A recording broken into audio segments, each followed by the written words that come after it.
Maonesho ya kimataifa ya kibiashara ya Dar es Salaam Sabasaba kwa mwaka 2025 kidigitali zaidi yana karibu kuanza, na ni kuanzia tarehe 28 ya mwezi wa 6 ambapo wananchi wanaweza kuingia sasa, na rasmi tarehe 3 ya mwezi wa 7 ndio uzinduzi ama ufunguzi rasmi ambao utafanyika.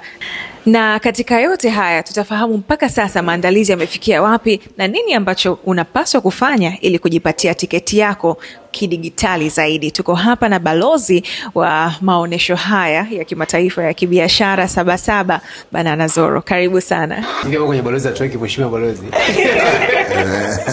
Mbeleni anakuja naiona.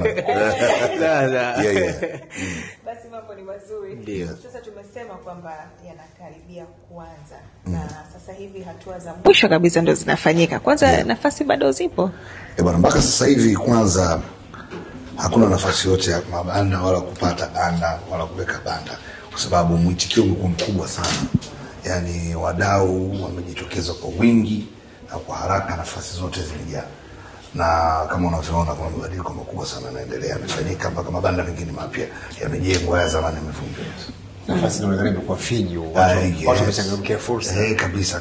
Ndio maana nifanyika ya maboresho. Kwa maana yake ni kwamba tunatarajia kwa miaka ijayo pengine tutaongeza eneo sasa. Maana yake eneo linaonekana halitoshi tena. Kwa sababu ndio maana kuna kile kitu kinaitwa master plan, ambayo katika maboresho mapya na ya kisasa, nafikiri ramani ile mmeiona ile ramani mpya itakuwa ni mambo makubwa. Imezinduliwa nafikiri mwezi huu tarehe 16. Yes.